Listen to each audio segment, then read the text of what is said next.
Chers amis, shalom. On est aujourd'hui avec les parachutes de Tazria et Metzora. Maintenant, le sujet principal de ces parachutes, c'est la lèpre, la tsarat. Alors, pour la plupart du peuple d'Israël, parler du livre de Bereshit, la vérité, ils connaissent mieux que les rabbins. Ils connaissent très bien les histoires de Abraham, de Yitzhak et de Yaakov. Le livre de Shemot, jusqu'à la moitié du livre, aussi Baruch Hashem, tout le monde connaît, grâce aussi à la soirée du Seder, tout le monde connaît les histoires de l'Égypte.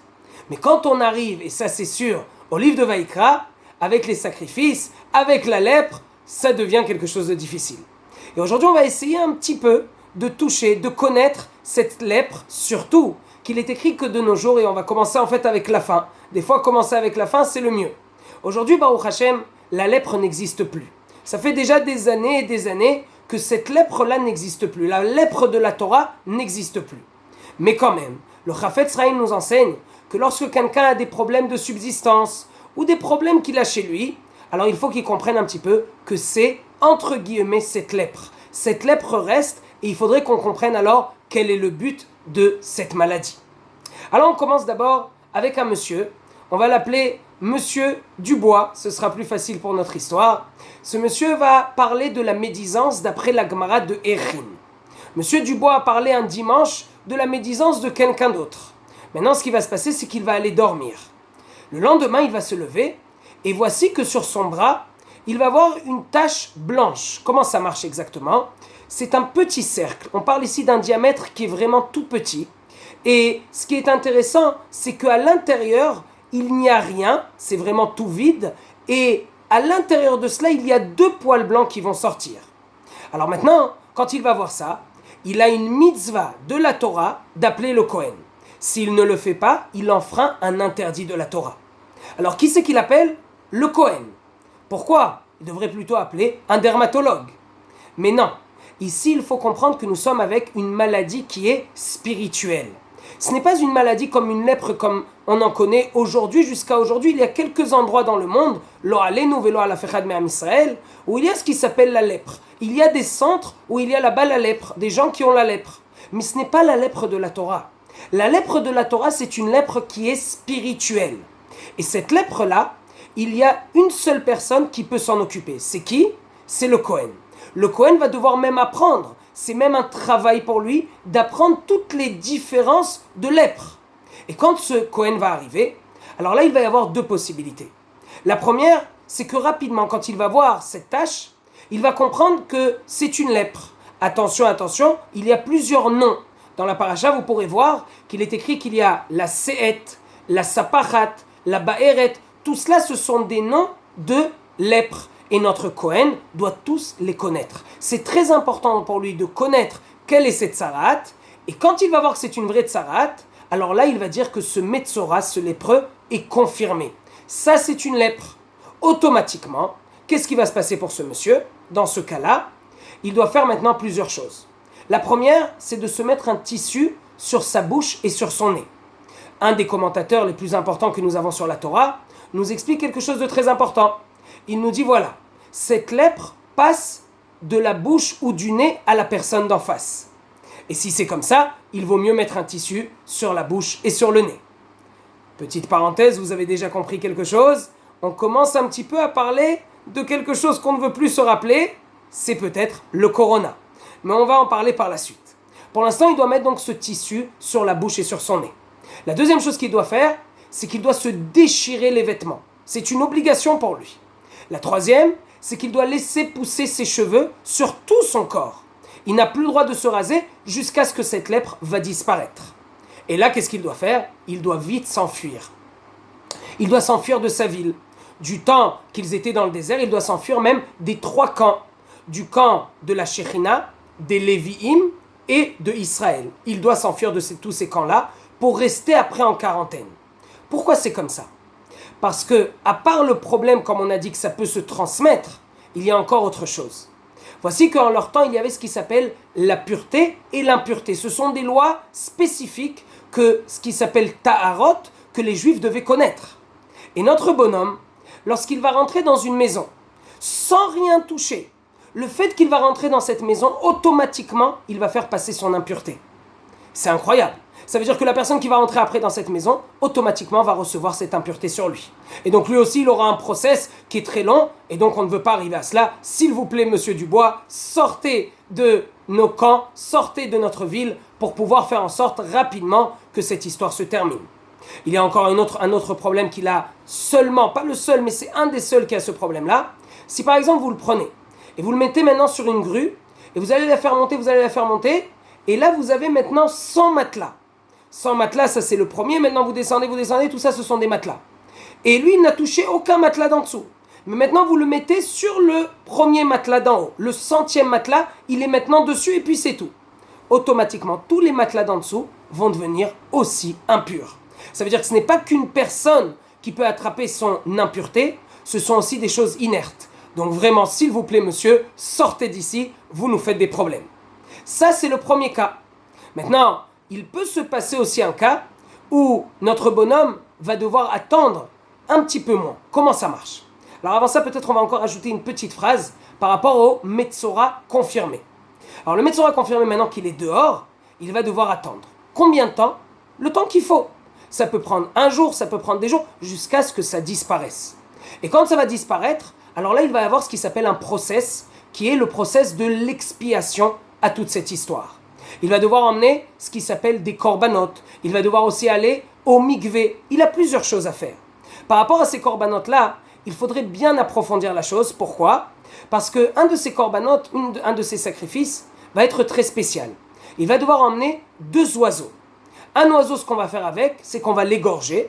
On va prendre son sang, on va le mélanger avec de l'eau, et après on va mettre ça sur un deuxième oiseau, et le deuxième oiseau, on va le faire envoler. Et là, on se demande, pourquoi est-ce que c'est comme ça? C'est quoi la raison à cela? Alors, merci Hachem, et j'ai pensé à cela et j'ai trouvé un petit peu dans des livres qu'il y a vraiment des preuves à cette pensée. En fait, ce qui se passe ici, c'est le Ben Ishraï qui nous l'enseigne. Le Ben Ishraï, alav Shalom, nous enseigne quelque chose de très important. Nous savons que ce Rav-là a beaucoup aidé les gens à avoir ce qui s'appelle des expiations à leurs fautes. Un monsieur qui a fait cette faute-là, le Ben Ishraï lui dit « Fais ça, tu verras, Bezrat Hashem, ça va arranger ta faute. » Et ainsi de suite. Un jour, un monsieur est venu le voir et lui a dit « Écoute, j'ai fait de la médisance. Qu'est-ce que je dois faire à ce moment-là » Alors le Ben Ishraï lui dit « Ce que tu dois faire, c'est très simple. Tu dois acheter un sac entier rempli de notzot, avec des plumes d'oiseaux. Et tu vas aller maintenant dans la ville, dans l'endroit de la ville, dans la place de la ville, et tu vas jeter toutes ces plumes à l'air, et après, attention, s'il y a 200 plumes, tu dois tout me les ramener, les remettre dans le sac et m'emmener ce sac. » Alors le monsieur lui a dit « Je suis vraiment désolé, Rav, mais vous devez savoir qu'il y a un très grand vent dehors, j'arriverai même pas à rapporter une seule plume. Pas 200, pas 300, pas 50, j'arriverai rien à rapporter, même une plume, j'arriverai pas. » Alors le Rav lui a dit « Oui, c'est ce que je voulais t'enseigner. La médisance, j'ai pas d'expiation. Ça fait peur, mais c'est comme ça. Je n'ai pas d'expiation pour la médisance. La médisance, elle reste. Pourquoi? Parce qu'aujourd'hui, tu nous dis une médisance à Paris, demain ça arrive déjà en Australie. Demain ça arrive en Israël, demain ça arrive au Canada. C'est dur maintenant de rapporter tout cela. Monsieur a dit une médisance à New York, demain ça arrive déjà à Sydney. Car c'est comme ça et encore plus aujourd'hui avec les téléphones. Maintenant qu'on sait ce qu'il a dit le Ben Ishraï, alors c'est très facile ce qui se passe avec les oiseaux.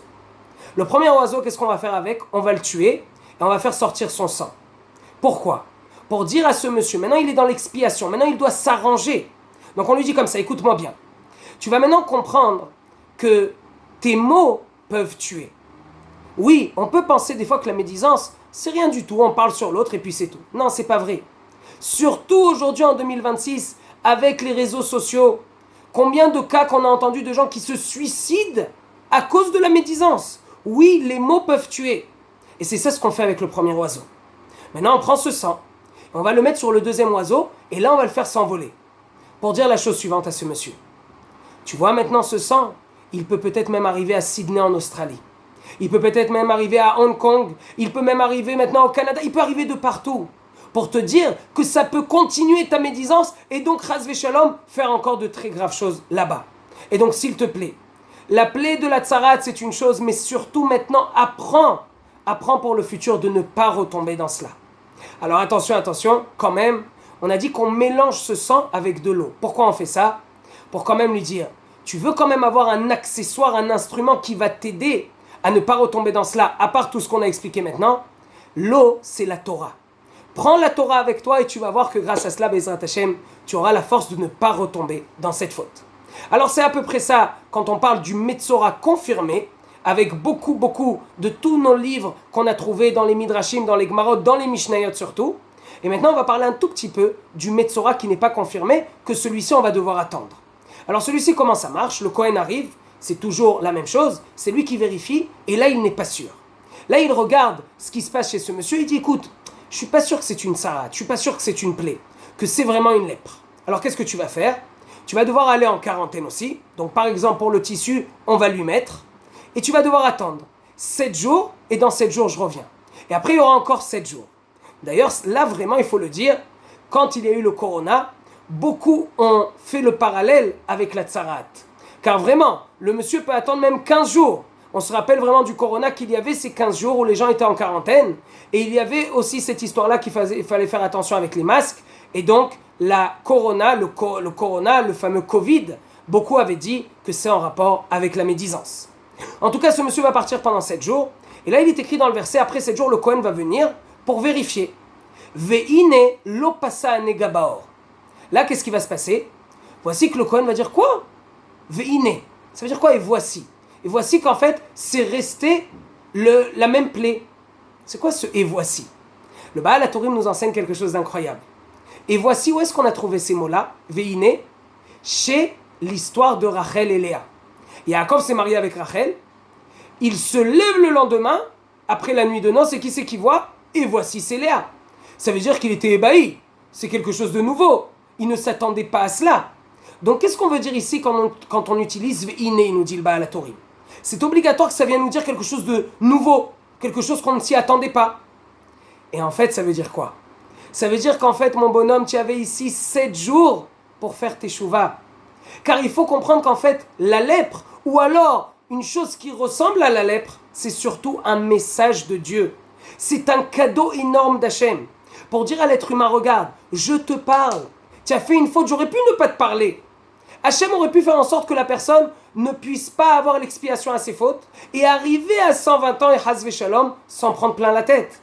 Alors qu'est-ce qu'il fait Hachem? Dans ce monde-ci, déjà il lui envoie la lèpre. La lèpre, c'est d'un côté une punition, mais d'un autre côté c'est un grand cadeau. Pourquoi? Car du fait qu'il va avoir cette lèpre, il va pouvoir faire teshuva. Mais dans ce cas-là, après 7 jours, Veine, et voici quoi? Comment ça se fait que c'est resté? Voici que c'est resté, ça veut dire, c'est quelque chose de nouveau. Pour le Kohen, il dit quoi? Mais c'est pas possible, comment c'est resté? Comment c'est resté? C'est pas normal même, tu aurais dû faire tchouva, ça aurait dû partir. Bon, alors si on n'est pas sûr encore une fois après 7 jours, voici que le Kohen va lui dire tu restes encore 7 jours. Et si après 7 jours, là ça va disparaître ou ça ne va pas s'agrandir, alors là le Kohen va dire à ce monsieur, écoute-moi bien, ça y est, tu as fini, tu dois quand même aller au mikvé.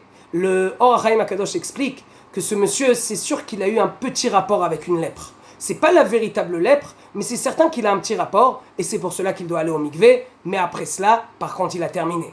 Alors voilà, c'était un petit peu rapide, mais on a réussi à faire un petit peu les lois du Metzora. C'est quoi les différences entre les Metzora? Et on espère que Bezrat Hashem, en étudiant la Torah du Metzora, du lépreux, Hachem fasse en sorte qu'ils disent voilà, vous avez étudié cela, c'est comme si que je vous donne l'expiation à vos fautes.